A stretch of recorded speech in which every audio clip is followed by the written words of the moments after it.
Bonsoir. Le 5 novembre, toutes les municipalités du Québec doivent élire de nouveaux conseils municipaux. Ce soir, nous vous proposons une occasion privilégiée d'y voir plus clair avec les 5 candidats aspirants à la mairie de Sherbrooke. On retrouve ce soir autour de cette table M. Steve Lucier. Bonjour. M. Denis Pellerin. Bonjour. Mme Hélène Pigault de Sherbrooke Citoyen. Bonsoir. Bonjour. M. Bernard Sévigné, maire sortant du Renouveau Sherbrookois. Et M. Patrick Tétrault. Bonsoir. Bonsoir.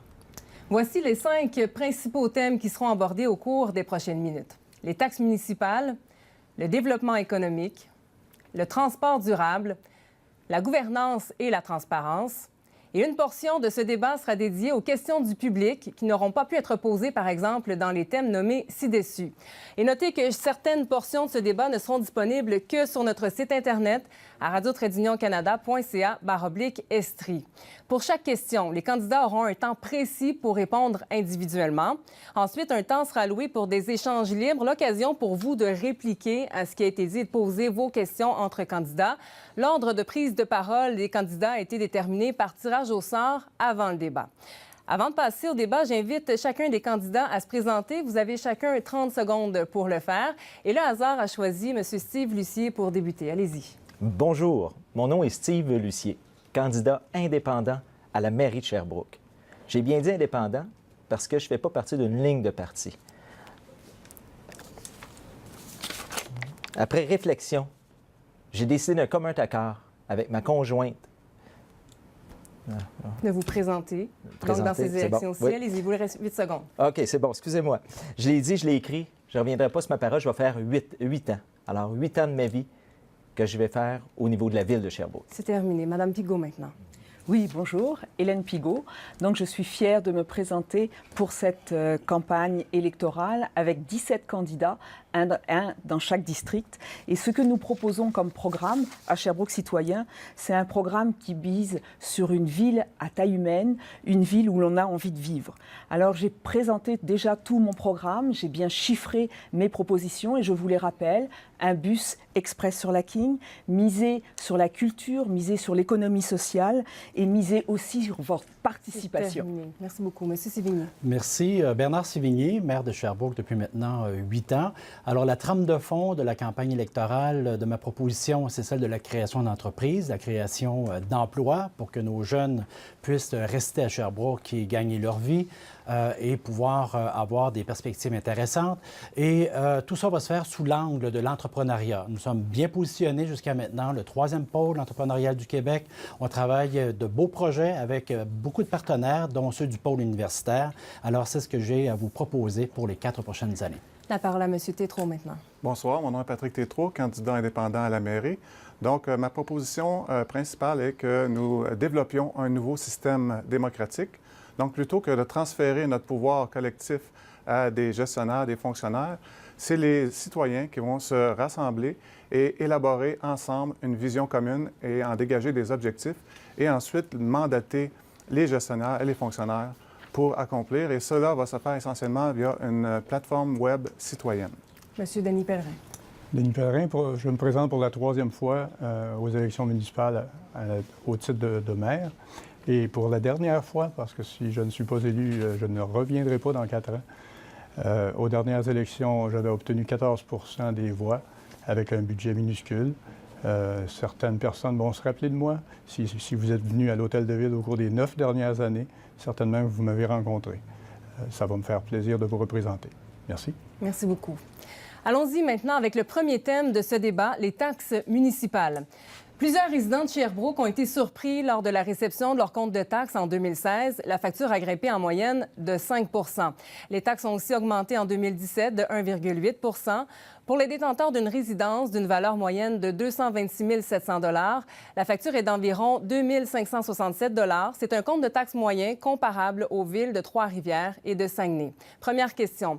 Comptez-vous baisser, geler ou hausser les taxes si vous êtes élu? Et comment ça va affecter le budget de la ville et le service aux citoyens? Alors, pour la première personne à répondre à cette question, le hasard a choisi M. Steve Lucier. Oui. M. Sévigné a haussé les taxes de plus de 12 % au cours des 4 dernières années. Et ça, c'est inacceptable pour les citoyens et citoyennes de Sherbrooke. Moi, je m'engage dès la première année au gel de taxes. Après ça, au maintien du taux de l'inflation. Comment je vais y arriver? c'est sûr, il faut resserrer certains budgets au niveau de la ville. Je vous donne comme exemple les murales. 1,2 million pour l'éclairage et 350 000 pour chaque nouvelle murale. Il y en a bien d'autres projets farfelus comme ça. C'est terminé. La parole maintenant à Mme Hélène Pigault. Oui, je m'engage à garder la hausse des taxes en bas de l'inflation. Ça, c'est un engagement que j'ai pris. Toutefois, il est possible que pendant mon mandat, il y ait des projets importants qui doivent être mis en avant et que les citoyens mettent en avant. Et à ce moment-là, nous irons ensemble à décider si nous préférons une hausse de taxes au-dessus de l'inflation ou si, au contraire, nous éliminons le projet et restons en bas de l'inflation. Monsieur Denis Pellerin. C'est très difficile pour les citoyens qui se présentent en politique de déterminer quel va être le taux d'augmentation de taxes. Pour la première année, on ne veut pas le dire parce qu'on va certainement avoir des surprises qui nous vont être laissées par M. Sévigny.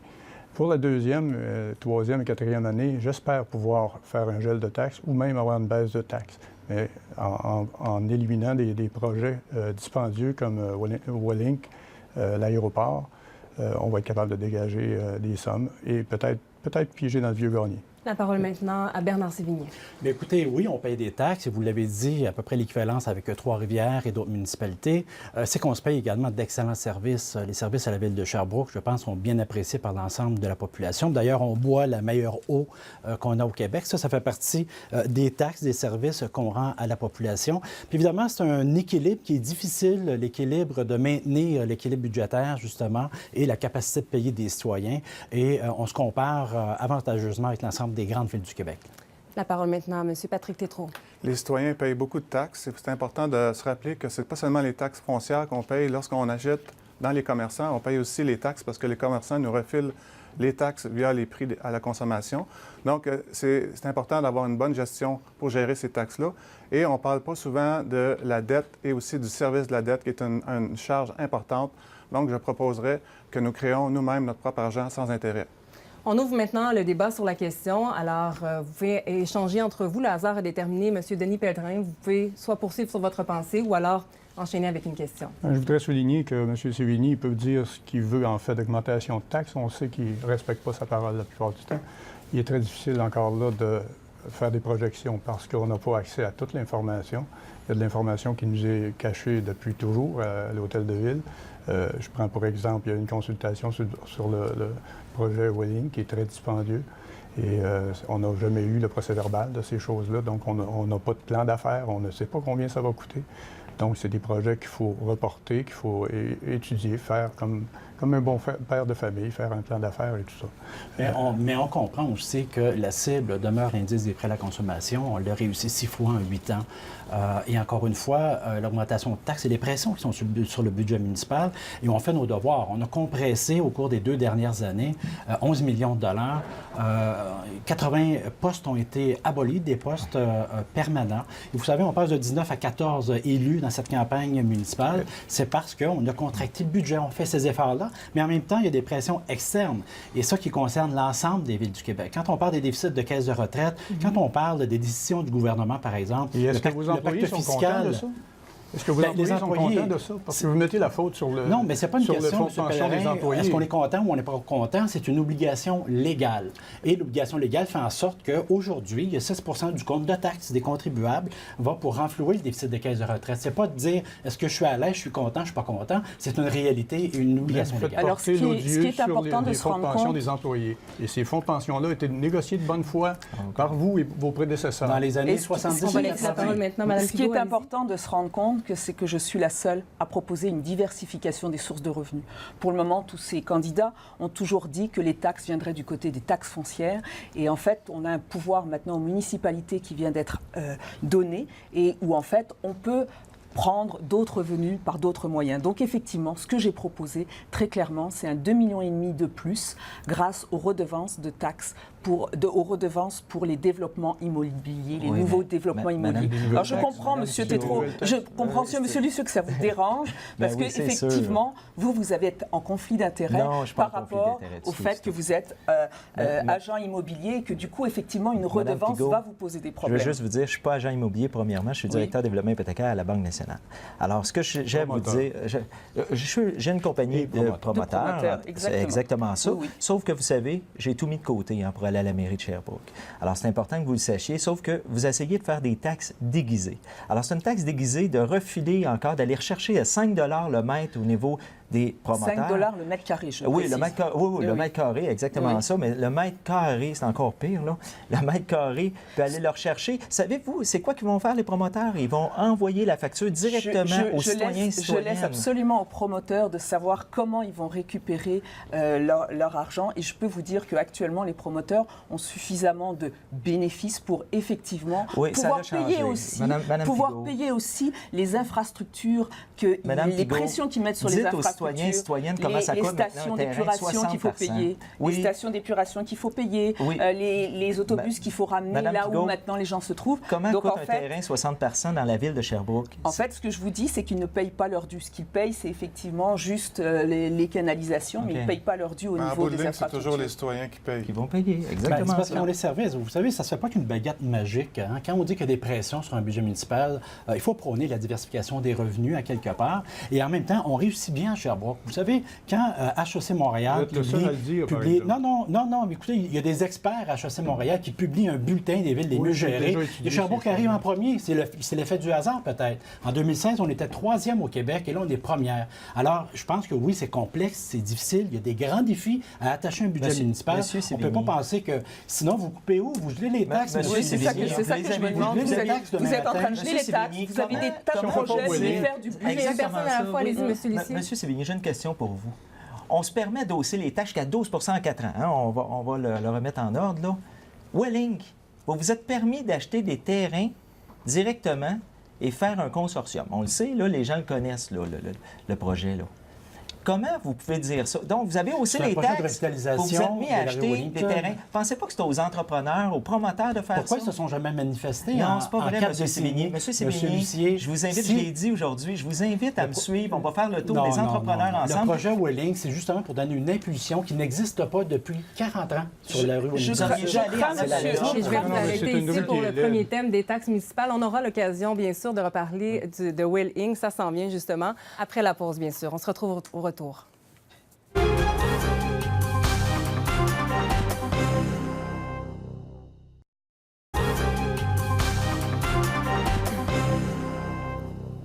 Prochain thème de ce débat, le développement économique de Sherbrooke. Allons au centre-ville de Sherbrooke d'abord. Alors que la rue Wellington Nord accueille plusieurs commerces, des restaurants et terrasses, l'hôtel de ville, des citoyens déplorent que la rue Wellington Sud est pour sa part moins attrayante. Cette portion est en train de subir une métamorphose. L'ancien hôtel Wellington et le stationnement de la rue des Paux seront démolis, entre autres, pour faire place au projet Well Inc. Le design de ce village vertical a été présenté pour la première fois aux citoyens au début du mois dans une courte vidéo. Première question. Est-ce que le projet Well Inc. est la meilleure solution pour revitaliser le centre-ville? Et quel montant la ville de Sherbrooke devrait y investir? Le hasard a déterminé M. Sévigny. Pour débuter, vous avez 30 secondes. Oui, Mme Rivest, c'est le projet pour relancer le centre-ville. C'est un projet de revitalisation, de développement économique et d'inclusion également, parce qu'on travaille avec les groupes sur le territoire. La portion que la ville de Sherbrooke, dans ce projet-là du consortium, se situe entre 15 et 22 millions, parce que c'est un stationnement municipal à la charge de la ville, évidemment. Et on va le financer sur plusieurs années et ça va générer des revenus et c'est pas sans revenus. Et le consortium va construire les bâtiments sur ces stationnements publics. Mais c'est un projet de la stratégie Well Inc. La parole maintenant à M. Pellerin. Le projet Welling, il faut arrêter ça. C'est un stationnement de 900 places. On a entendu 700, on est rendu à 900. C'est autant de places de stationnement que tous les petits poteaux noirs au centre-ville. C'est quoi l'idée? On n'a pas besoin d'autant de ça. Ça va à l'encontre du développement durable, du transport actif. Il y a des solutions simples pour rendre la rue plus attrayante. Simplement enlever les gros bouquets et indiquer à quels endroits sont les trottoirs, les pistes cyclables. Comme c'est là, on ne sait pas où on va. C'est terminé. La parole maintenant à Mme Pigault. Oui, le développement de la rue Wellington, bien sûr, moi je suis pour, il faut faire quelque chose. Je pense que c'est une rue qui a besoin d'amour. On voit des gens des organismes communautaires, on voit une population, on voit des restaurants et je pense qu'il faut les conserver. Alors actuellement, le projet qu'on nous propose, c'est un projet qui est mal ficelé. C'est un projet qui n'est pas global. Moi, j'ai fait de la consultation citoyenne quand il y en a eu de proposés et en fait, je ne la vois pas arriver dans le projet qui est là. Donc on a l'impression qu'on met le bras dans le tordeur au fur et à mesure, pour en fait pas avoir de projet global. La parole maintenant à M. Patrick Tétrault. Oui, pour le développement économique de la ville, c'est certain qu'un gros projet comme ça est important. Par contre, moi, personnellement, je concentre plus sur d'autres aspects, entre autres le développement d'une monnaie locale qui serait appuyée par la ville en l'intégrant graduellement à la fiscalité municipale et aussi des pressions pour exercer, des pressions pour développer et appliquer un revenu minimum garanti qui serait profitable surtout pour les plus démunis. Merci. M. Steve Lucier, maintenant. Je suis pour la revitalisation du centre-ville, mais pas à n'importe quel prix. On ne peut pas laisser aller nos budgets comme ça. Vous savez, tant qu'on investit dans quelque chose, il faut avoir un plan d'affaires. Actuellement, on n'en a pas de plan d'affaires. Et c'est là que ça devient compliqué. Alors, M. Sévigny, ce qu'il a fait actuellement, il a acheté des terrains sur lesquels il a mis un consortium où on aurait dû aller en appel d'offres. Alors, pour l'instant, on ne peut pas laisser ça comme ça. On devrait faire le tour au niveau de nos entrepreneurs et également locaux pour revitaliser pas juste de bâtisses, mais beaucoup de bâtisses au niveau du centre-ville. On ouvre le débat maintenant. La parole revient en premier à Hélène Pigault. Oui, alors, M. Lucier, je suis tout à fait contente de vous entendre parler de plan d'affaires. Ce que j'ai entendu, c'est que vous vouliez proposer un 2000 emplois de neuf sur tout le long de votre mandat, donc sur 4 ans. Donc, ça veut dire, en fait, si on regarde plus précisément, parce que vous avez dit qu'il y a des emplois indirects. En emploi direct, ça veut dire vous asseyez avec Sherbrooke Innopol pour 200 emplois de plus par an. 200 emplois de plus par an. On a regardé ça, on s'est dit, mais comment ça se passe? Du créneau du savoir. Ah oui, du créneau du savoir, oui, avec l'université, oui, vous avez raison. Mais il reste quand même que Sherbrooke Innopol, en fait, en regardant, eh bien, elle est capable de déjà créer 180 emplois de plus par an. Alors, je ne sais pas, avec votre carnet d'adresses, ce que vous allez apporter de plus. Et puis, de plus, on s'aperçoit que bon an, mal an, à Sherbrooke, il se crée 6 000 emplois de plus. Alors, je voudrais savoir votre plan d'affaires et qu'est-ce que vous allez apporter de plus, finalement, à la ville. Je veux de la prospérité à Sherbrooke. C'est ça que les gens ont besoin. Ils ont besoin de travail. Mais vous ne le trouvez pas. Non, ça, là, ça se fait en rentrant des nouveaux dollars. Alors, le fait que je vais être un maire à temps plein, ça va faire toute la différence. On va avoir le temps de s'occuper de ça. On a Sherbrooke Innopol qui est là, évidemment, on va s'en servir. On a Destination Sherbrooke, parce que pour rentrer des nouveaux dollars, il faut que tu rendes ta ville attractive. C'est la chose la plus importante. Je l'ai marqué d'ailleurs. On va travailler sur l'exportation avec nos entreprises également. Tant j'ai parlé du pôle universitaire, vous savez, c'est 40 000 étudiants. 40 000 étudiants qui viennent de partout à travers le monde. Vous ne répondez pas à ma question. Vous avez question. parlé de 200 emplois en s'asseyant avec Sherbrooke Innopol. Et moi, je voudrais savoir comment vous allez faire en vous asseyant avec Sherbrooke Innopol. C'est les filières clés, vous ouvrez une autre filière. Qu'est-ce que vous faites pour ça? On va travailler avec eux. On va travailler de différentes façons. Vous savez, lorsque, vous connaissez peut-être pas ça, mais tant qu'on a une entreprise, non, Mme Pigault, lorsqu'on a une entreprise, on revoit notre entreprise à un moment donné. On veut aller de plus en plus loin. C'est ça qui est important. Alors, pourquoi Sherbrooke Innopol, je ne couperai rien de ce côté-là? Ils sont déjà en place, ils ont déjà un fonctionnement. Ils sont déjà inefficaces. Aussi, il faut tenir compte qu'ils sont inefficaces. Quand on voit qu'ils nous enlèvent des entreprises qui sont ici depuis 20 ans, comme Kesber, et qu'Innopol ne savait même pas que Kesber existait, même si Alan Kesber est allé donner des conférences, on le voit sur le site d'Innopol. Innopol ne savait pas que Kesber existait, 68 emplois. Il s'en va à Magog, il va créer 200 emplois là-bas.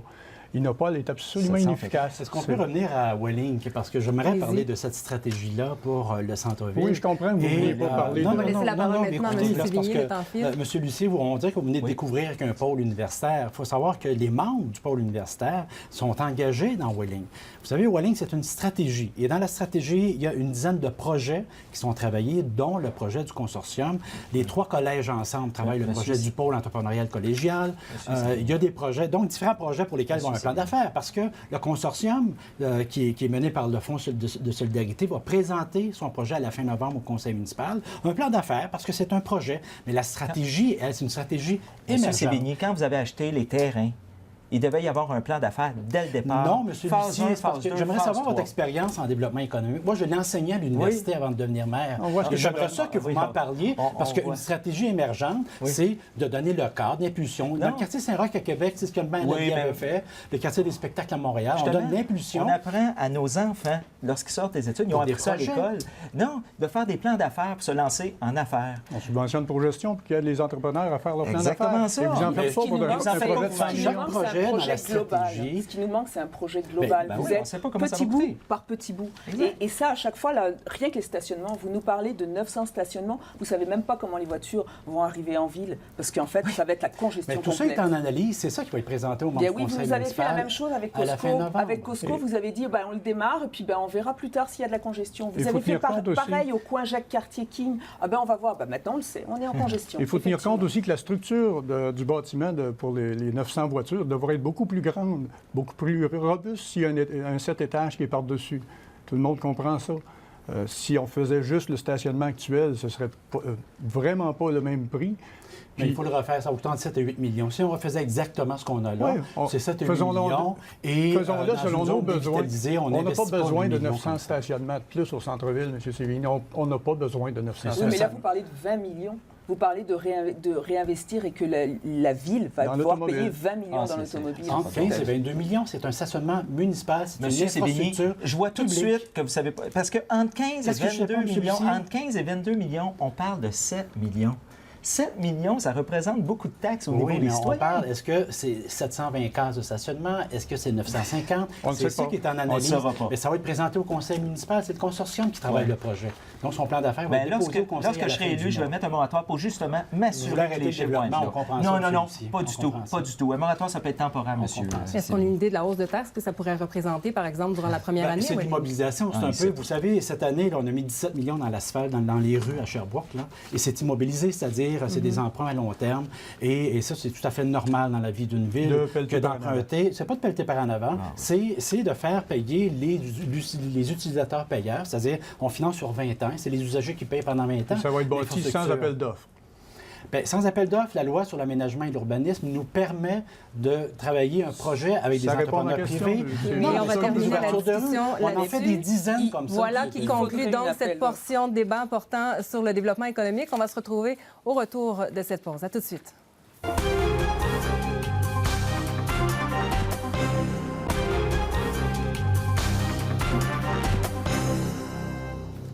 Prochain thème de ce débat, le transport durable.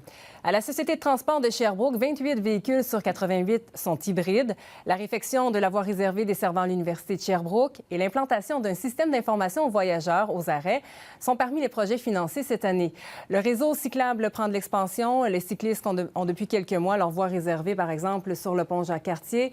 Certains se sont toutefois sentis oubliés par le plan d'aménagement de la rue King-Ouest qui ne prévoit pas de piste cyclable. Pour débuter ce thème, une question qui nous vient d'un citoyen, Rémi Baticle. Il vous demande: comment comptez-vous rendre notre réseau de transport public plus attrayant? Et il fait référence, entre autres, à la fréquence et à la ponctualité des autobus. Et le hasard a désigné M. Bernard Sévigny comme premier à répondre. Vous avez 30 secondes. Bien, c'est le grand défi. C'est le grand défi que nous avons à la Société de transport et à la Ville de Sherbrooke. Déjà, on met un peu plus de 15 millions dans le réseau de transport. Évidemment, le modèle actuel, je pense qu'on est arrivé à la limite. Il faut faire autrement.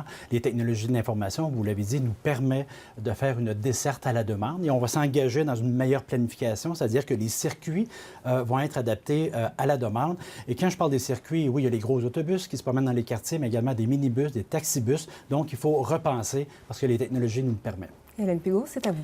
Oui, moi, ça va être une priorité, la mobilité durable et puis les autobus. Et donc, je l'ai très clairement dit, ça va être un autobus plus fréquent sur la rue King, un autobus express. Et d'ailleurs, quand j'ai fait cette proposition, le monde a applaudi. Alors moi, je me dis, pourquoi est-ce que M. Sévigny s'est traîné les pieds? En fait, nous, on va mettre la priorité pour ça. Tout le monde en veut. Et là, actuellement, on est juste sur les pôles générateurs. Il faut un autobus express de l'Est à l'Ouest. Monsieur Steve Lucier. Oui, tout à fait d'accord qu'il faut refaire le réseau là, tel quel. On m'a parlé de plusieurs problèmes avec les chauffeurs, parce que j'ai demandé aux chauffeurs directement les problèmes, quoi de mieux qu'eux, pour voir qu'est-ce qui arrive. On a les besoins, la synchronisation au niveau des lumières, on a l'aménagement d'une ligne express à certaines heures, l'électrification, oui, des transports, il faut en mettre plus. Alors, c'est sûr que c'est des budgets. Oui, on a 15 millions par année, mais il faut le prévoir, là. Il faut le prévoir dans les années qui vont venir directement. Il faut écouter également les étudiants. Merci. Merci. Monsieur Denis Pellerin. Hier, je devais aller rencontrer des citoyens de Lennoxville, là où on était invités, les candidats, là où M. Lucier et M. Sévigny n'étaient pas. Je suis allé en autobus. J'ai regardé l'horaire, ça me disait que je devais faire un transfert sur la rue Dépôt. On me disait qu'il y avait une attente de 2 minutes. Quand l'autobus est arrivé pour me reprendre, la première autobus, quand elle est arrivée pour me prendre, elle était 3 minutes en retard. Alors, je savais déjà que je n'arriverais pas à l'heure dite à Lennoxville pour rencontrer les citoyens. Et c'est ça, il reste une seconde, je vous la donne. Ouais. Monsieur Patrick Tétrault. Oui, pour ce qui est du transport en commun, je crois que le but, ce n'est pas d'offrir un service porte-à-porte. Je pense que les voitures, le taxi sont plus appropriés pour ça. Donc, il faudrait concentrer le service pour être plus efficace, plus rapide. Donc, je suis d'accord avec la voie express sur la King, mais aussi sur d'autres axes, afin de, pour ce qui est des périphéries, on pourrait avoir un service comme il y a à Victoriaville, donc avec le service de taxi, donc sur appel.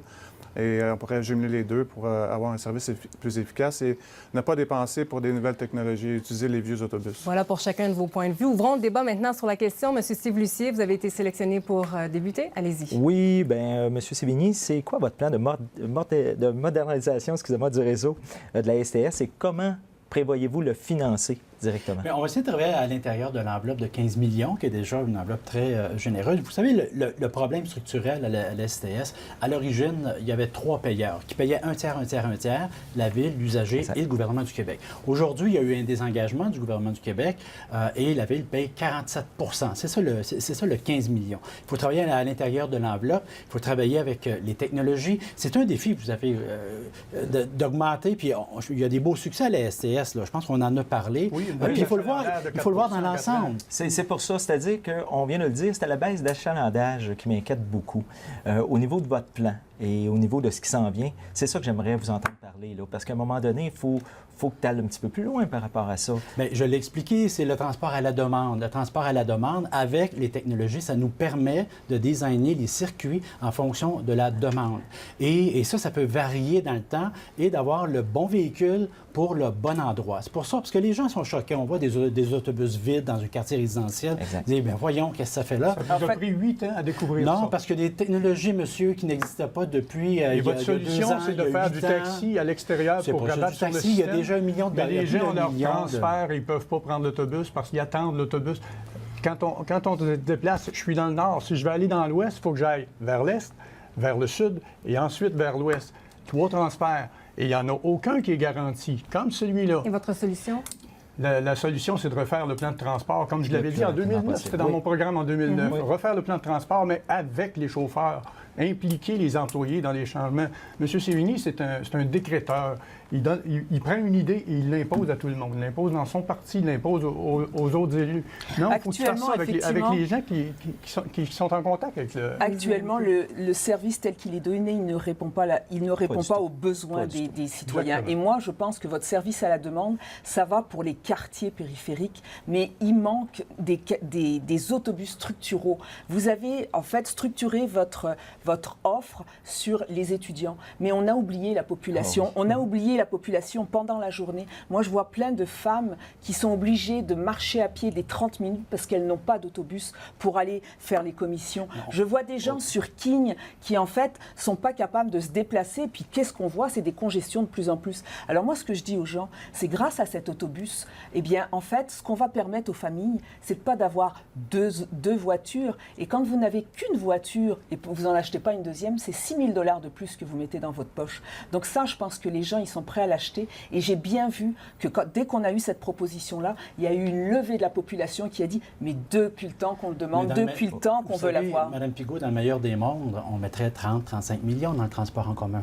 C'est qu'on l'a dit au départ. On l'a chiffré de façon très claire, c'est à 2,5 millions. De taxes aussi. On gère un compte de taxes. Et en même temps, il faut le voir, puis je pense qu'il faut élargir ce débat-là. C'est pour ça qu'on a créé un centre de mobilité durable. Il y a un plan d'action sur 10 ans qui est en œuvre depuis quelques années avec des partenaires. Il y a 7 thématiques, il y a 33 actions précises. Certaines sont réalisées avec les partenaires. Donc, la mobilité, il faut l'avoir dans son ensemble. Un compte de taxes, on le gère avec des priorités. Et moi, ce que je vous reproche, c'est de ne pas mettre les priorités au bon endroit. Et quand vous gérez une ville, eh bien, ce que vous voulez, c'est offrir un vrai service services. Et effectivement, votre plan de mobilité durable, je l'ai lu, il est parfait, mais vous l'avez mis jusqu'à un tiers d'avancement, et je dirais le plus facile. Vous avez fait le plus facile. Quand vous avez commencé le plan de mobilité durable, le service aux étudiants était déjà là. Donc vous n'avez rien mis de nouveau par rapport à ça. Donc en fait, effectivement, les étudiants sont bien desservis, mais je répète, la population, elle attend. Elle attend et nous, on va lui offrir. On a un problème également au niveau de la sous-traitance, M. Sévigny. Ça fait longtemps que ça se parle au niveau de la STS. C'est ce qu'on me dit. Alors, c'est sûr. Ah oui, ça coûte très, très cher. C'est ce qu'on me dit. Une personne de Saint-Élie-d'Offord, juste pour mettre comme ça, la personne va prendre un petit bus qui bardasse beaucoup. Elle dit « Pourquoi je n'ai pas le droit à un autobus comme les gens de la ville à ce moment-là? » Puis il y a beaucoup de gens qui la prennent à part de ça. Donc, je me demandais, c'est quoi vous allez faire au niveau de la sous-traitance? Vous savez, M. Lucier, les gens de la STS sont très compétents. Il y a une équipe compétente. Oui. Ces gens-là se lèvent le matin. C'est pour améliorer le service, améliorer les choses dans les montants, les enveloppes qui leur sont impartis. Oui. Et puis, il y a des petits miracles qui se font à la STS. Là. Évidemment, ce n'est pas parfait. On n'a pas la prétention de dire le service est parfait sur tout le territoire de la ville de Sherbrooke parce qu'il y a un problème chronique de financement dans le... Et je peux vous parler du transport à Oui, mais le problème, c'est que vous avez financé le transport intelligent et je pense que vous n'avez pas été au cœur du problème, c'était de donner le service. Donc, vous êtes un petit peu sur les gadgets autour. Et c'est ce qui conclut donc ce thème, ce quatrième thème, ce troisième thème sur le transport durable. On va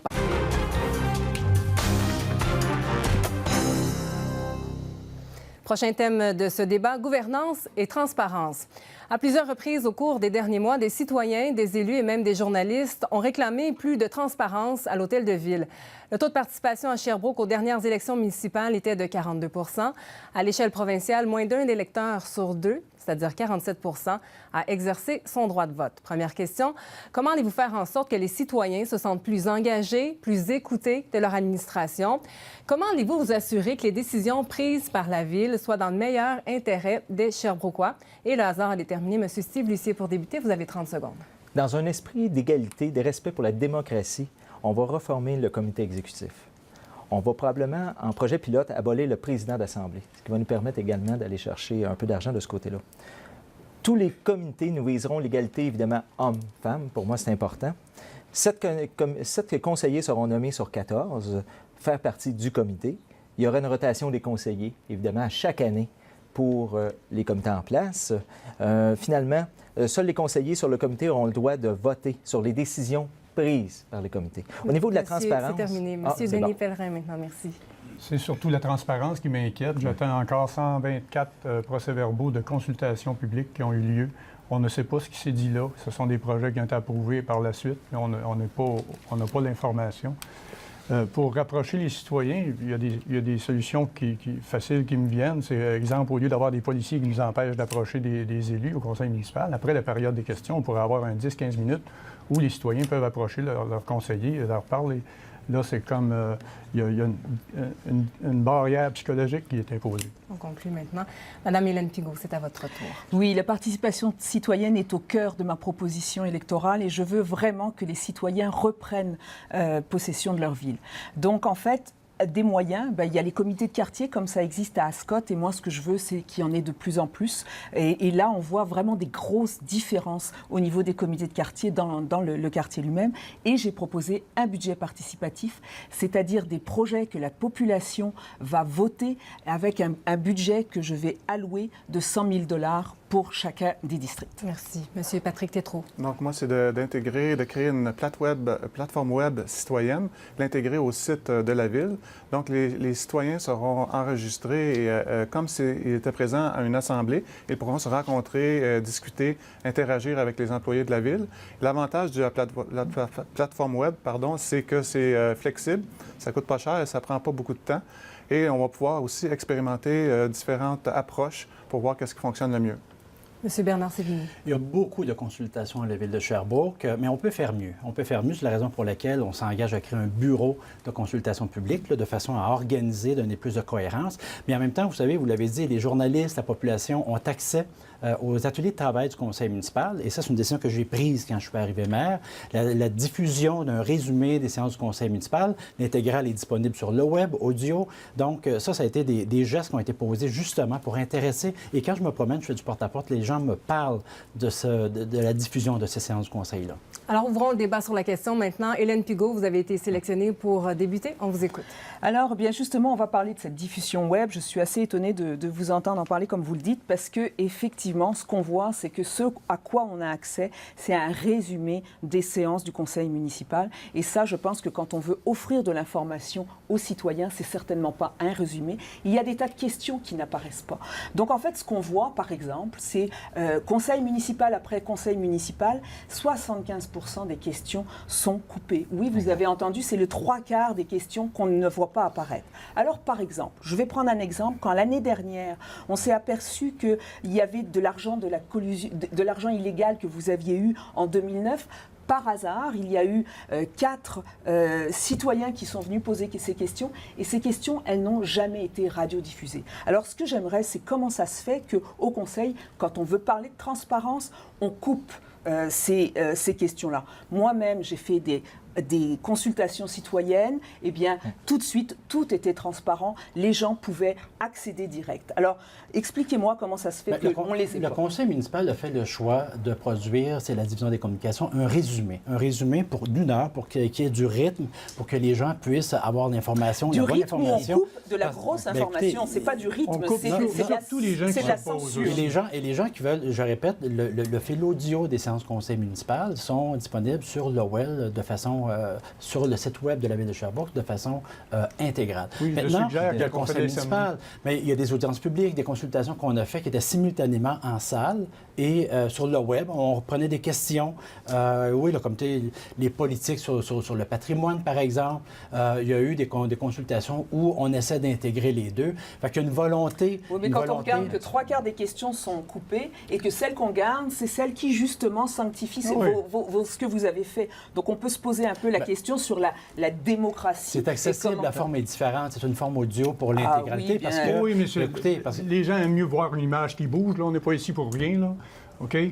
Votre diffusion, c'est comme présenter une période, l'équivalent d'une période d'une game de hockey canadien-nordique, mais toujours quand le Canadien a la POC. Puis après ça, se rendre compte à la fin que c'est les Nordiques qui ont gagné. C'est la division des communications. Monsieur Sévigny, j'ai une question. C'est exactement ça. Qui décide? C'est de la censure. C'est la division des communications, c'est des fonctionnaires. Eh bien, moi, je vais vous dire que quand je serai à la mairie, ça va être des diffusions intégrales. Exact. Ça sera bien plus simple, en fait. Madame il n'y aura Pigault, pas besoin de censure. Non, mais c'est parce que... Madame Pigault, je suis très d'accord avec vous. Pour une fois qu'on est d'accord sur un point. Alors, vous l'avez dans votre plateforme, ça je fait l'ai dans 4 ma ans plateforme. que le mouvement Sherbrooke Démocratie le demande. Et ça avait été demandé par des citoyens bien avant ça, depuis 2000. Une chose n'empêche pas l'autre. On peut avoir la version intégrale, avoir une version résumée et différentes versions pour en autant que les citoyens et choix. citoyennes sont au courant de ce qui s'est passé.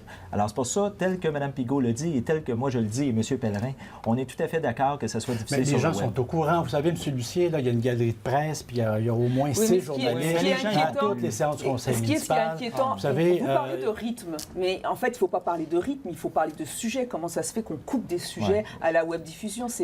On n'est pas en train de regarder encore une fois, le fil audio est disponible. Un orchestre symphonique. On est en train de regarder 10 personnes à la fois. Ils peuvent le faire. C'est ça ce que je vous dis. Il y a 2 véhicules. Il y a le véhicule télé, ça permet d'avoir un résumé, et il y a les véhicules audio qui est disponible. La personne, moi, je veux l'écouter intégralement. Ça dure 3h30, mais elle peut l'écouter intégralement. C'est sur le site Internet. Et au-delà du conseil municipal, tout de même, je dois préciser qu'il y a des citoyens qui nous ont interpellés en nous disant qu'ils n'avaient pas réponse à leurs questions par rapport à des dossiers précis. Je pense à la station-service Coin-du-Nord et Sauvé. Je vais terminer. Le Boisier-Belvédère également. C'est 2 questions du public qui me sont parvenues. Alors, comment, dans des dossiers précis comme ça, au-delà du conseil municipal, on peut rejoindre les citoyens? On va les inclure dans le projet? Quelqu'un vous prend la parole? Les citoyens et le carré Belvédère, il faut se souvenir là, que les années précédentes, il y avait eu 6 consultations. On a rencontré les gens. On en a refait. On a rencontré les gens. Il y en a eu 9 en tout. Je pense qu'il y a une volonté de l'appareil municipal, de la Ville, de dire oui, on va expliquer aux citoyens qu'est-ce qu'on fait. Ça ne veut pas dire que tout le monde est d'accord à la fin, mais ils comprennent les orientations qui sont Sauf que vous éliminez les référendums pour empêcher les gens de s'exprimer. Vous pensez avoir la science infuse et vous, comme élu, vous êtes capable de déterminer ce qui est bon pour les gens. Moi, je veux garder les référendums, je veux garder les registres, parce que ça fait avancer les causes citoyennes, comme le carré Belvédère, comme sur la rue Murray. On a coupé complètement le cordon avec le citoyen qui ont remplacé par votre idée de ce qu'est la démocratie, c'est-à-dire votre idée tout court. Mais c'est qu'en fait, quand on fait des consultations, il faut faire attention que ce ne soit pas juste de l'information. Et ce Oui. que je vois en précisément. général, comme ça a été par exemple pour King, vous faites de l'information, puis vous vous attendez à ce que les citoyens changent une petite virgule au projet, mais il n'y a pas eu de vraiment consultation. Il reste garder les 10 secondes référendums. très rapidement. Vous voulez conclure? Important. Il faut retravailler le processus et c'est pour ça qu'on va avoir un bureau de consultation. Regardez un Alors voilà référendum. maintenant pour le thème gouvernance et transparence. Merci.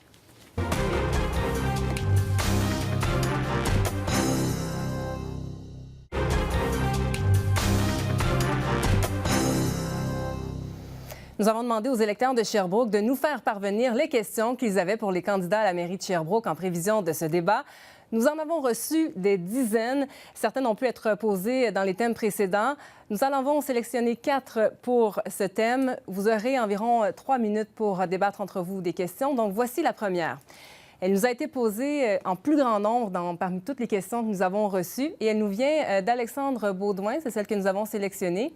Quel est votre plan pour nous protéger de l'étalement urbain? Pouvons-nous avoir plus de zones protégées? Et je le répète, c'est une question qu'on a reçue en grand nombre. Le hasard a déterminé M. Lucier pour débuter. On vous écoute. Oui, certainement. C'est une bonne question. Au niveau de la zone verte, il faut préserver ça. On a prévu 12 %. C'est déjà dans le schéma d'aménagement. Alors, c'est sûr qu'on va le préserver. C'est la question qui est demandée. C'est sûr que nous, au niveau des développements, ce qui va être important maintenant, j'en ai parlé à quelques promoteurs, entrepreneurs, à savoir si on ne pouvait pas garder, au lieu de tout raser directement, des bordées d'arbres. Oui, il y a des développements qui ont été faits comme ça, à Rock Forest, entre autres, et ça a très bien fonctionné. Alors, je ne vois pas pourquoi qu'on ne pourrait pas, dans le fond, aller de l'avant avec le même projet. Vous êtes d'accord avec le 12 Vous c'est savez dans que votre plan? le périmètre urbain a été largement resserré lors des fusions municipales. Et l'objectif, c'est de le resserrer davantage, c'est-à-dire de favoriser la densification. Vous savez, quand on a des projets quand on parle de densification, c'est souvent en hauteur, qu'on arrive dans un quartier, donc pour favoriser ce type de projet-là, qui bien souvent ne passe pas le test référendaire. Mais cela dit, c'est l'orientation municipale. Évidemment, quand on a l'occasion de protéger des boisés, on le fait, mais vous comprenez qu'on ne peut pas acheter tous les boisés de la ville de Sherbrooke, c'est sur territoire privé. Et quand on a l'occasion, on le fait. Le boisé Fabi, Actuellement, ce qu'on voit, vous achetez un petit morceau de forêt. Allez-y, Madame. Actuellement, ce qu'on voit, c'est vraiment un mécontentement des citoyens parce qu'effectivement, il n'y a pas assez d'actions qui sont faites pour protéger les arbres, pour protéger les aires écologiques. Et donc, moi, quand je serai à la mairie, ce que je vais remettre, c'est un directeur de l'environnement. Parce qu'en fait, ce que vous avez fait, vous avez mixé ça avec d'autres directions de votre service pour économiser. Mais résultat, nous n'avons plus une politique réelle de l'environnement. Nous n'avons plus des gens qui regardent vraiment et qui sont proactifs. Tellement qu'en fait, aussi au niveau de la proactivité, les aires écologiques, on ne les protège pas assez. En fait, il y a plein de projets, d'études qui ont été tablettées. Et de ça, il faut absolument qu'il y ait un directeur de l'environnement pour les détabletter. Monsieur Pellerin? J'avais déjà dans mon programme en 2009 de remplacer les arbres tige pour tige. Tige pour tige, ça veut dire on coupe un gros arbre, il faut au moins remplacer avec un petit arbre quelque part ailleurs. Ça c'est pas un coût énorme, mais ça protège la forêt urbaine parce que ça va être moins intéressant de couper des arbres si on a des coûts associés à couper des arbres. Il faut aller plus loin que tige pour tige, parce qu'en fait, Oui, ce qui se passe, c'est qu'actuellement, ce qu'on s'aperçoit... Le règlement 1200 pourrait nous permettre de protéger les aires écologiques pour ne pas qu'on y touche, pour que ça prenne un référendum à grandeur de la ville, comme pour les grands parcs. Le Mont-Bellevue, le Bois-Bequette, ça prendrait un référendum à grandeur de la ville avant d'y toucher. Là, comme c'est là, c'est juste les gens qui sont en périphérie de ces aires-là. Comme on ne protège pas les arbres matures, je tiens à le dire, il faut absolument faire attention de protéger les arbres matures. Donc, si on les abat et qu'on remplace par une petite tige, on y a énormément perdu. On a parlé beaucoup de boisés, mais évidemment, on a également nos rivières qui traversent Sherbrooke directement. Il faut en prendre soin. Plus de 1200 encore déversements qui n'ont jamais été revus depuis. Hein? Alors voilà pour cette question. J'espère que ça a répondu à votre question, Monsieur Alexandre Baudouin, et les autres également qui se posaient la même question. On poursuit maintenant avec la question de Mme Christine Talbot. À quand les quartiers résidentiels à 40 km/h? Encore une fois, Monsieur Lucier, vous commencez? Bien, c'est-à-dire, avec la loi 122, maintenant, au niveau des municipalités, on peut autoriser directement, sans que ça passe directement par Québec, la limite de vitesse. Je crois déjà, oui, il faut... Moi, j'ai un guichet citoyen à cet effet-là. J'ai mis en place dans mon programme un guichet citoyen pour améliorer justement les demandes. Alors, pour accélérer le tout, les gens vont se présenter directement dans leur district, parler avec leurs conseillers. Et si, évidemment, ça va plus loin, ça va se rendre à l'hôtel de ville. Mais dans un premier temps, on pourrait probablement tout régler ça. Les référendums, on touche... on veut enlever les référendums, monsieur... On veut pas dans les référendums. Non, je le sais, la mais... dernière séance du conseil municipal, on ça a pourrait aller protégé chez les zones de 30 km/h autour des écoles, dans un premier temps. Oui. Pour le 40 km/h partout... Ça a pris du temps. Ça a pris du temps. Laissez monsieur Parce qu'il Sévigny existe le répondre. 30 km/h, messieurs. Je ne sais pas si vous vous promenez autour des écoles, ça fait un bout de temps. On a ajusté de façon à la rendre plus sécuritaire. Et le 40 km partout, vous savez, il y a eu des projets pilotes à Gatineau et à Québec. Et on a eu les rapports de ça. Et dans les faits, là, ça a très peu d'impact. Je pense qu'on ne parle même pas d'1 kilomètre de vitesse de différence. Donc, il faut travailler sur l'aménagement urbain. Il faut travailler sur de rétrécir la perspective des automobilistes. On le fait de plus en plus dans nos projets et faire de la sensibilisation. Parce que souvent, c'est les résidents d'un même quartier qui se plaignent que les voitures vont trop vite. Donc, c'est pas... Alors, je suis effectivement tout à fait d'accord avec vous, parce que quand on sait, en fait, quand on regarde la signalisation, malheureusement pour les automobilistes que nous sommes, en fait, on regarde que 75% de la signalisation. Donc, je vous rejoins, de mettre un 30 ou un 40 à l'heure, on sait que ça ne sert pas vraiment à grand-chose, sauf si on met une police à chaque panneau de signalisation. Donc, je vous rejoins, il faut absolument aller vers l'organisation, l'urbanisme. Et là-dessus, je vous avouerai que je vous trouve très, très timide. Là, ce que je vois, c'est des couloirs de trottoirs qu'on fait sans arbres, sans bande verte. Et en fait, ça ne va pas arranger la ville. En fait, ce qu'on est en train, c'est de minéraliser toujours plus la ville. Et on sait au niveau de l'urbanisme qu'il faut la verdir, qu'il faut remettre des arbres, qu'il faut remettre des bandes vertes. Donc, en fait, effectivement, je crois que vous avez raison sur l'urbanisme, mais il faut pacifier, il faut descendre la vitesse avec effectivement de l'urbanisme qui permette aux gens de savoir qu'ils arrivent dans un quartier résidentiel, que c'est un quartier où des enfants peuvent jouer dehors. Mais là, actuellement, moi, ce que je dis, c'est que la ville ne remplit pas son contrat par rapport à ça. Il y a beaucoup mieux à faire. On regarde les villes comme Montréal, ils ont été beaucoup plus avant-gardistes. Mais vous savez, on le fait progressivement, Mme Pigot. C'est une question, encore une fois, l'argent ne pousse pas dans les arbres, une question budgétaire. Et quand on refait des rues, on profite de la pour réaménager. C'est justement ce que j'allais vous dire. Vous ne le faites pas. Secondes, la parole à M. Pellerin qui attend notre réparer 1,5 km de trottoir par année. On a 290 km. Ça veut dire que le trottoir qu'on fait ce matin, il faut qu'il dure 200 ans. C'est impossible. Exact. Vous regardez ce que vous avez comme budget, peu importe quels sont les besoins des citoyens en dessous. Peu importe combien ça coûte, M. Pellerin. Non. Et on conclut là-dessus pour la question de Mme Talbot. On passe maintenant à la troisième question. Elle nous vient de M. Bruno Giffard. Combien d'heures par semaine travaille le président de l'Union des municipalités du Québec et combien d'heures par semaine travaille le maire de Sherbrooke? Alors, on comprend que c'est une question qui est adressée spécifiquement à M. Sévigny. Mais pour les autres candidats, si vous êtes élu, est-ce que vous allez vous consacrer à temps plein à votre rôle de maire-mairesse? Steve Lucie, encore une fois, le hasard vous a sélectionné pour débuter. On vous écoute. Merci beaucoup. En effet, lorsqu'on est un maire à 100 on peut s'occuper de nos dossiers. C'est là qu'on rend notre ville prospère. Savez-vous quoi? Tant qu'il y a, exemple, Ubisoft, qui, depuis 2005, on négociait au niveau avec, ici, à l'université, vous étiez au courant probablement, M. Sévigny, qu'on les a perdus au profit du Saguenay. Écoutez, là, c'est quelque chose. Si on arrêtait un maire à temps plein, vous auriez peut-être été au courant de ces dossiers-là. On en a perdu beaucoup, là. Là, je dis ça, j'ai Casbert, etc. J'en ai beaucoup. Alors, dites-moi ce que vous pensez de ça. Un jour que vous nous parliez de votre expérience dans la gestion publique, M. Lucier, on a eu Soprema dans le parc industriel. On a eu Soprema dans le parc industriel. Évidemment, on ne gagne pas toutes les batailles pour assurer les grandes entreprises. J'aimerais revenir sur le rôle de l'UMQ parce que c'est intéressant. Vous savez... Mais je ne voudrais pas entendre une cassette, là. Non, c'est pas une cassette. La réalité, c'est que le conseil d'administration de l'UMQ, il y a 49 membres, donc les maires et mairesses des 10 plus grandes villes. Et j'y siégeais de toute façon sans aide. Et ça, c'est 5 réunions par année. La question qu'on demande, c'est combien de temps vous passez à l'UMQ? C'est 5 réunions par année. Pour lequel le maire et tous les maires des grandes villes se déplacent. Là, j'ai le privilège de présider l'UMQ. Et en termes de travail, le reste se fait par téléphone, lire des documents. Comme ça, un ratio rapidement, je vous dirais 90-10. Et ça dépend des moments, évidemment. Et quand je vais comme président de l'UMQ à Québec pour défendre les dossiers, c'est des dossiers de Sherbrooke aussi. Et il ne faut pas croire. Je continuerai là-dessus. Je pense effectivement, M. Lucier, que ce que vous croyez, c'est que vous allez être maire de Sherbrooke en vase clos, comme si, en fait, il n'y avait pas de lien avec les autres municipalités. Et moi, je suis d'accord avec M. Sévigny, c'est qu'en fait, c'est parce qu'on est en lien avec les autres municipalités, l'UMQ et d'autres municipalités, les municipalités israéliennes, qu'on peut faire des projets plus emballants pour les... Par contre, la question que j'aurais à M. Sévigny, ce que je suis étonnée, c'est qu'en fait, on a l'impression que vous séparez votre rôle à l'UMQ et vous séparez votre rôle à la ville de Sherbrooke. C'est comme si, en fait, quand j'ai entendu au conseil municipal qu'à chaque fois qu'on vous posait une question sur ce qui se passait à l'UMQ, vous disiez à vos conseillers municipaux, non, ça ne vous regarde pas. Qu'on regarde les décisions, qu'on regarde le référendum quand il y a eu des conseillers municipaux qui ont voulu s'opposer à l'abolition du référendum, vous avez dit non. Monsieur Pellerin, rapidement, on va laisser M. Sévigny conclure. Je trouve M. Sévigny très condescendant en disant que ça prend une expérience, etc. Combien vous aviez d'employés sous vos ordres quand vous étiez journaliste syndiqué? Combien vous aviez d'employés sous vos ordres quand vous étiez professeur d'université? Et de dire qu'il faut avoir une expérience, etc., c'est une insulte à Hélène Gravel qui vous a botté les fesses en 2009. Regardez...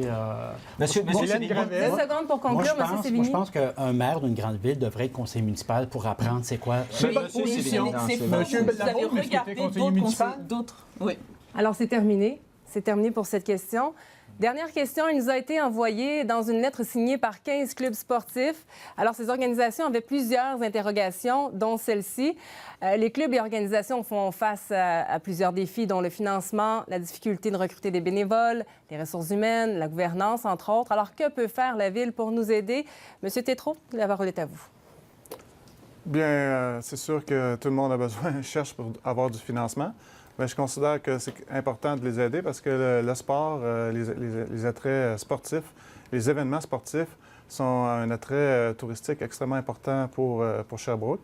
Donc, il faut reconnaître ça et leur accorder le financement dont ils ont besoin et leur accorder la place aussi. M. Tétrault a entièrement raison. Il faut laisser plus de place. C'est comme ça qu'on va rendre également notre ville attractive au niveau du tourisme sportif. Écoutez, on en emmène du monde avec un tournoi de hockey, un tournoi de basketball. Les gens qui m'écoutent, ils le savent, ceux qui sont là-dedans. Si on prend l'exemple du Mont-Bellevue, en janvier 2014, parce que j'étais là aussi en 2014, Claude Adam a approché le conseil municipal pour se dire est-ce que j'ai le prolongement du contrat pour une autre année? On est en janvier. Le bonhomme, il a 30 ans d'expérience au moins en gestion de ski. Il se préoccupe en janvier de la saison qui s'en vient. Là, on vient d'engager un directeur qui n'a pas suivi avec M. Claude Adam l'an dernier, comme il était censé faire. Il vient d'engager un directeur qui ne connaît rien là-dedans. On est en octobre. Vincent Boutin dit « Ah, ben moi, comme président, je trouve que c'est bien correct, il n'y aura pas de problème avec la saison de ski. Je m'excuse, là, mais si quelqu'un de 30 ans veut voir au moins 10 mois d'avance un nouveau, je vois pas qu'est-ce qui va se faire comme ski au moment. On est dans la micro-gestion. Là. Moi, je vais revenir aux groupes sportifs. Ils sont nombreux, ils sont supportés par la Ville de Sherbrooke. Notre rôle, nous, c'est d'offrir des infrastructures et je pense que depuis les Jeux du Canada, ça nous a permis d'investir massivement. C'est pas ce qu'ils disent, eux autres. Il y a des partenaires, bien évidemment, c'est des groupes sportifs, ils voudraient en avoir davantage. Tout à fait normal. Ben oui, tout à fait normal. Vous savez, des infrastructures, ça coûte de l'argent. Encore une fois. Il faut revenir à la base. Vous achetez des terrains, 5 millions au centre-ville, mais vous n'êtes pas prêt à mettre de l'argent pour nos sports. Non, mieux que ça. Vous avez acheté l'Arena de Rock Forest, vous avez payé 3 millions parce qu'il était sur le bord de la faillite. Vous avez gardé les mêmes administrateurs. Excusez, si on l'avait fermé, je salue... Arrêtez. Vous avez gardé les mêmes administrateurs qui s'en allaient en faillite pour gérer par la suite. On va laisser M. Sévigny répondre et ensuite la parole sera à vous, Mme Picot, allez-y. Il n'y a personne qui fait de l'argent avec un aréna. C'est des services publics et c'est vrai pour des terrains de soccer et ça coûte de l'argent et c'est le support qu'on offre aux nombreux. Puis effectivement, il y a 70 des retombées économiques de tourisme, c'est dans le sport et on en est très conscient. On travaille étroitement avec les clubs sportifs. Alors, je salue les associations sportives de s'être regroupées parce qu'effectivement, je les ai rencontrées et ce qu'elles nous disent, c'est qu'on a besoin d'avoir une assise, une consultation globale sur les problèmes actuellement du sport. Donc quand vous dites que les infrastructures, eh bien, on met de l'argent dessus, ben, effectivement peut-être, mais ce n'est pas suffisant. À preuve, il y a une piste d'athlétisme qui est abîmée et puis maintenant on ne peut plus faire de compétition nationale. Donc effectivement, ils demandent des assises du sport. Moi, je m'assierai avec eux parce que je pense qu'ils ont une très belle, il y a une très belle possibilité de travailler ça en groupe, toutes les associations de sport, pour voir effectivement les besoins et ensuite les actions. Je vous signale sur ce que le temps est terminé pour cette question. Alors voilà, en espérant que ça ait répondu à votre question pour les organisations sportives. Voilà.